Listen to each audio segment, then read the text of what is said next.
Hey guys, स्वागत है आप सभी का द मास्टर साहब पे। दोस्तों, लगातार जो वैकेंसीज है वो मैं अपडेट देता रहता हूँ। और अब बिहार में की ही ये अपडेट है। ये जो अपडेट्स हैं, ये जो आप देख रहे हैं, ये बिहार की ही अपडेट्स है, लेकिन सेंट्रल गवर्नमेंट की है। सेंट्रल गवर्नमेंट की है। दूसरी बात मैं आपको ये बताता चलूँ कि ये जो संस्था है जिसका नाम सीपेट है, ठीक है।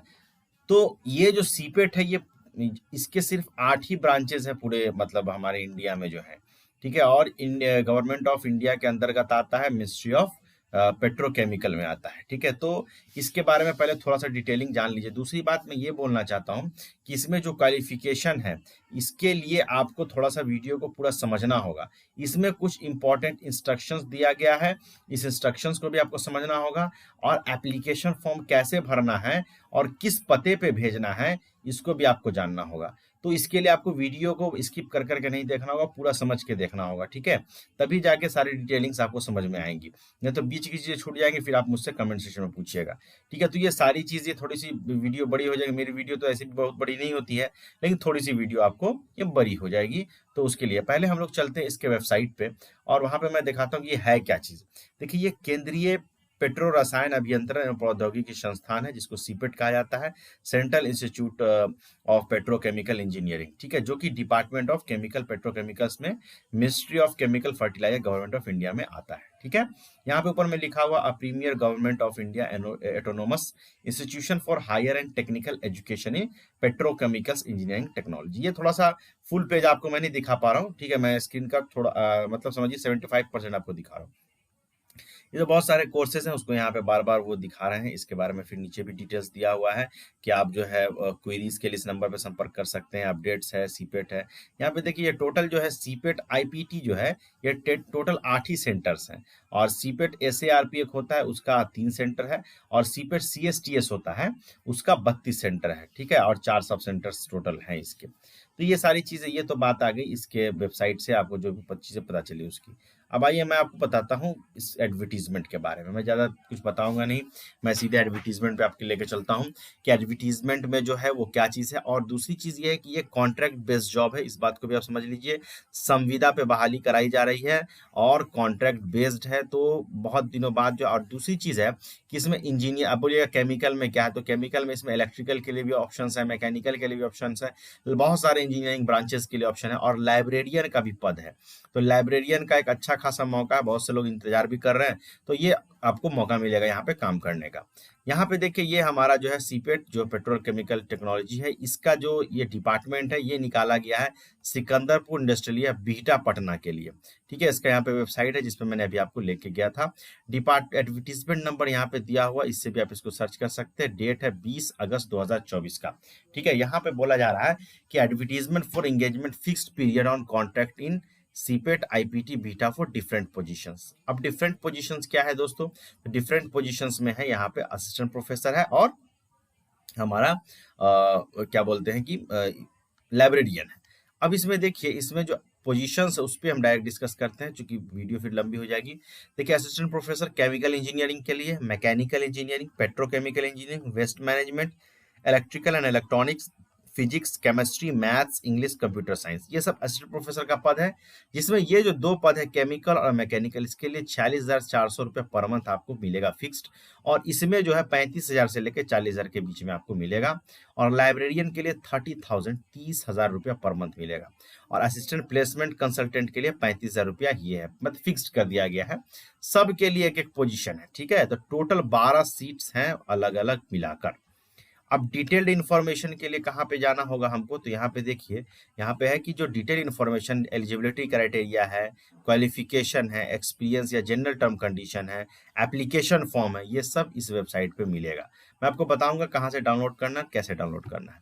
उसके बाद एप्लीकेशन फॉर्म के साथ आपको जो डॉक्यूमेंट्स लगाना है, उसको आपको सील्ड एनवेलप में भेजना इस पते पे, the director and head, CIPET CSTS Hajipur, industrial area Hajipur, Vaishali, Bihar. इस पे भेजना है आपको रजिस्टर पोर्ट या स्पीड पोस्ट के माध्यम से। और इस तरीके से भेजना है कि ये 9 सितंबर को वहां पहुंच जाए। तो समय कम है, जल्दी से इसको फॉर्म को भर के भेजना है, ठीक है। दूसरा चीज है कि आप जो है एडवर्टीजमेंट नंबर ये जो है, ये देख रहे हैं जो बोल्ड लिखा हुआ है, ये पूरा बोल्ड जैसे लिखा हुआ है वैसे ही आपको उसके ऊपर लिखना है, इन्वेलप के ऊपर, और उसके नीचे नेम ऑफ द पोजीशन वो भी लिख देना आपको बोल्ड लेटर में। ठीक है। एप्लीकेशन जो है लास्ट डेट के बाद अगर आप पोस्टल के थ्रू अप्लाई मतलब उनको रिसीव होता है तो वो आपका वैलिड नहीं होगा। और यहाँ पे लिखा गया है कि CIPT IPT बीटा के पास ये अधिकार है कि वो एडवर्टीजमेंट को बिना किसी कारण के कैंसिल भी कर सकते हैं। ये पेपर का एडवर्टीजमेंट है। अब आइए इसके हम क्वालिफिकेशंस को समझते हैं कि इन सब के लिए क्या क्या क्वालिफिकेशन होगा। तो सबसे पहले आइए डिटेल्स में जानते हैं केमिकल इंजीनियरिंग। केमिकल इंजीनियरिंग में आपको फर्स्ट क्लास बीटेक, एमटेक और पीएचडी रिलेवेंट डिसिप्लिन में होना चाहिए। Post PhD publication guide PhD student को डिजायरेबल है। एक्सपीरियंस 5 साल का होना चाहिए टीचिंग में या रिसर्च में, कि 2 साल का जो है आपका पीएचडी का डिजायरेबल है, 46,400 है। दूसरा है कि यहाँ पे जो है बोला जा रहा है आगे कि जो एज है वो आपको 65 साल से कम होना चाहिए। ठीक है। मैक्सिमम टर्म जो होगा 1 साल के लिए आपका होगा, जिसको 3 साल तक बढ़ाया जा सकता है। नेक्स्ट है मैकेनिकल इंजीनियर। मैकेनिकल इंजीनियरिंग में बीटेक, एमटेक एंड पीएचडी आपका होना चाहिए। ठीक है। पीएचडी पब्लिकेशन जो होता है अपना वो होगा ही। 5 साल का एक्सपीरियंस भी मांगा गया है। सारी कंडीशंस वही है जो पहले बताई गई थी, इसमें भी 46,500 है। नेक्स्ट है आपका पेट्रोकेमिकल। इसमें भी वही है, बीटेक एंड एमटेक होना चाहिए, पीएचडी इसमें नहीं चाहिए। पेट्रोकेमिकल में पीएचडी नहीं मांगा गया है, एमटेक तक होना चाहिए, 2 साल का एक्सपीरियंस होना चाहिए, या आपके पास full time first class BTech MTech है और अगर पीएचडी है तो एक्सपीरियंस की जरूरत नहीं है। 35 से 40,000 रुपया मिलेगा, 1 साल के लिए है, 3 साल तक बढ़ाया जा सकता है। नेक्स्ट है वेस्ट मैनेजमेंट। वेस्ट मैनेजमेंट में आपको मांगा जा रहा है first class BTech MTech in relevant discipline waste management में रिकॉग्नाइज्ड यूनिवर्सिटी से, 2 साल का एक्सपीरियंस नहीं तो आपका पीएचडी भी है तो चलेगा। ठीक है। 35,000 से 40,000 है, वो कंडीशन सेम टू सेम है। उसके बाद है इलेक्ट्रिकल इलेक्ट्रॉनिक्स। इसमें भी है बीटेक और एमटेक है, पीएचडी की जरूरत नहीं है, 2 साल का एक्सपीरियंस होना चाहिए। अगर आपके पास 2 साल का एक्सपीरियंस नहीं, आप पीएचडी कर रखे हैं तो एक्सपीरियंस की आवश्यकता नहीं है, बाकी की नियम शर्तें वही हैं। उसके बाद फिजिक्स में आइए। फिजिक्स में इनका कहना है कि आपके पास मास्टर्स डिग्री होना चाहिए गुड एकेडमिक रिकॉर्ड के साथ। उसके बाद नेट क्वालिफाई होना चाहिए आपका। ठीक है। उसके बाद अगर आपको पीएचडी होना चाहिए, है ना, तो ये सारा चीज है। एक्सपीरियंस 2 साल का, इसलिए बाकी कंडीशन वही है, एक्सपीरियंस 2 साल का, 65 से कम होना चाहिए और 1 साल के लिए, 3 साल के लिए बढ़ाया जा सकता है। उसके बाद है केमिस्ट्री का। केमिस्ट्री में वही कंडीशन है, सारा कुछ केमिस्ट्री से आपका एमएससी होना चाहिए और नेट क्वालिफाई होना चाहिए आपके पास।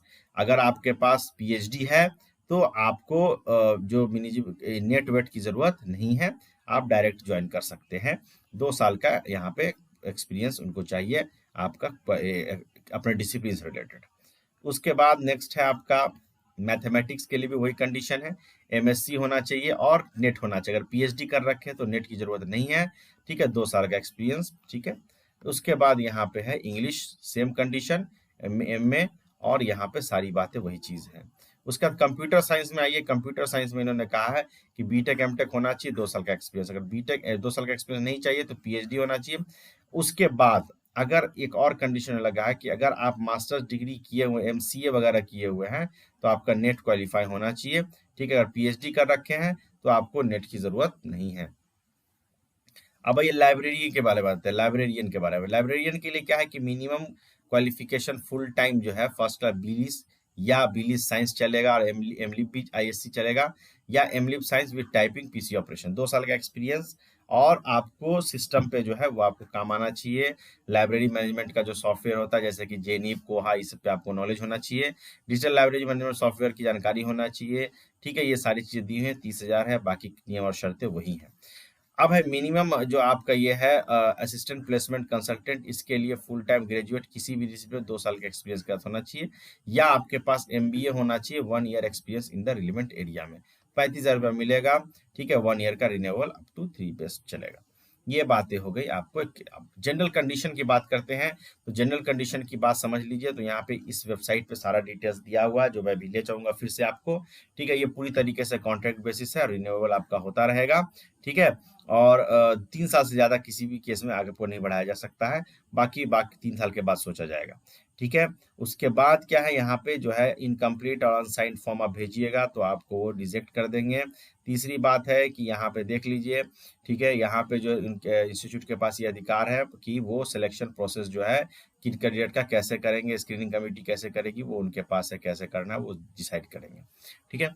अब क्या है कि आप जो है, दूसरा बात है कि कैंडिडेट को जो है इफेक्टिव वर्किंग रिलेशनशिप वहाँ पे बनाए रखना है। ठीक है। यहाँ पे 65 साल से कम होना चाहिए। आपको क्या क्या डॉक्यूमेंट भेजना है उसकी लिस्ट आप देख लीजिए, ये ज़्यादा इंपॉर्टेंट है। सबसे पहला है कि 10th स्टैंडर्ड का डेट ऑफ बर्थ वाला प्रूफ के लिए चाहिए। कॉपीज ऑफ एजुकेशनल क्वालिफिकेशन यानी कि 10th से लेकर जो लास्ट जहाँ तक भी आप कर चुके हैं एमटेक जो भी, वहाँ तक का मार्कशीट और certificate. Copies of previous employment letter including salary slip भी होनी चाहिए। Support of last return at each of previous employment as a proof of experience claim. अगर एक्सपीरियंस लगा रहे हैं तो सैलरी स्लिप भी उसके साथ आपको लगाना होगा। बॉन्ड डिटेल होना चाहिए with present employer if any, अगर आप प्रेजेंट में काम कर रहे हैं तो बॉन्ड डिटेल बताइएगा। Any one identity card with photograph, जैसे कि voter ID, driving licence, PAN, Aadhaar, इसमें से कोई एक होना चाहिए।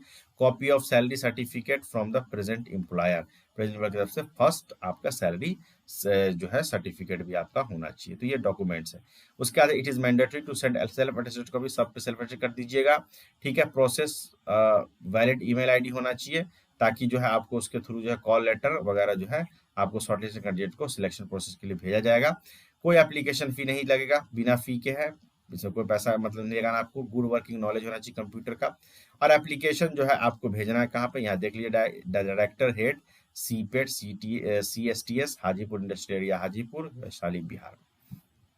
अब इसके बाद आइए, यहाँ पे इसका एप्लीकेशन फॉर्म है, यहाँ पे ये सारा डिटेल दिया हुआ है। यहाँ पे फोटो चिपकाइएगा, किस पोस्ट के लिए अप्लाई कर रहे हैं वो लिखिएगा। यहाँ पे name, date of birth, community, और यहाँ पे किस से इससे आते हैं वो सारा चीज़ है, डिटेल है, मदर टंग है, मैरिटल स्टेटस है, उसका नेम ऑफ पेरेंट्स, एड्रेस और पेरेंट्स, पेरेंट्स का नाम और एड्रेस, स्पाउस है तो उसका नाम एड्रेस, अगर एम्प्लॉयड है तो उसका बताइए। प्रेजेंट पोस्टल एड्रेस क्या है, place of upbringing home town कहाँ है, परमानेंट एड्रेस, प्रेजेंट एम्प्लॉयमेंट कहाँ पे हो रहा है आपका, उसको बताना होगा। यहाँ पे डिटेल है, यहाँ पे एजुकेशन क्वालिफिकेशन से रिलेटेड सारी डिटेल्स आपको भरनी है। ठीक है। उसके बाद आपको यहाँ पे PhD है तो उसके बारे में भरना है। उसके बाद एम्प्लॉय है, आपने जहाँ का लगाया है उसके बारे में डिटेल यहाँ पे भरना है। ठीक है। उसके बाद यहाँ पे आपको रिफरेंस जो है, responsible person not related to applicant but closely equated with the applicant, मतलब आपके रिलेटिव नहीं होनी चाहिए लेकिन उनका एक रेफरेंस भी आपको 2 आदमी का देना होगा। ठीक है, जो जानकार हैं।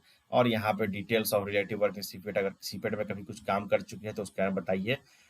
और कोई भी इन्फॉर्मेशन आप सीपेट के बारे में आप जानते हैं तो उसको बता सकते हैं। यहाँ पे आपका कोई सोशल, पॉलिटिकल, रिलीजियस एफिलिएशन है तो वही बताइए। यहाँ पे क्या क्या आपने लगाया है उसको लिखना होगा और यहाँ पे डिक्लेरेशन करके sign, place and date of birth करके यहाँ पे आपको कंप्लीट कर देना है। तो ये सारा बात हो गया इस सीपेट के एडवर्टीजमेंट से रिलेटेड।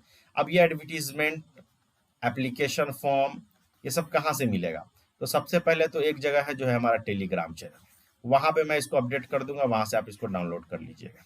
दूसरा कि इसका डायरेक्ट लिंक भी मैंने नीचे दे रखा है, क्लिक कीजिएगा डाउनलोड हो जाएगा। कहाँ? तीसरा कि आप ऑफिशियल वेबसाइट पे जाइए, जैसे यहाँ पे जाइए आप नीचे, यहाँ जब नीचे की तरफ जाएंगे तो यहाँ जब आप जाएंगे ऑफिशियल वेबसाइट पे, होम पेज पे जब आप जाइएगा तो होम पेज पे क्या होगा कि यहाँ पे आपको होम पेज पे आपको नीचे की तरफ यहाँ जब आएंगे आप तो यहाँ पे आपको है, ये देखिए, कॉन्ट्रेक्चुअल पोजीशंस, इस पे जब क्लिक कीजिएगा कॉन्ट्रेक्चुअल पोजीशन पे तो यहाँ पे नीचे आइएगा तो ये देखिए एडवर्टीजमेंट नंबर आपको मिलाना है, ये हमारा एडवर्टीजमेंट नंबर नहीं है। इसके बाद सेकंड वाला जो है इसमें बीटा लिखा हुआ है, हमारे यहाँ पे एडवर्टीजमेंट है, एसेंशियल क्वालिफिकेशन एक्सपीरियंस है, जिस पे आप क्लिक कीजिएगा वो आपका डाउनलोड हो जाएगा। और डायरेक्ट लिंक भी मैंने वहाँ पे दे रखा है तो वहां से भी आप डाउनलोड कर सकते हैं, या आप बोलिएगा तो मैं टेलीग्राम चैनल पे भी इसको अपडेट कर दूंगा। Thank you very much.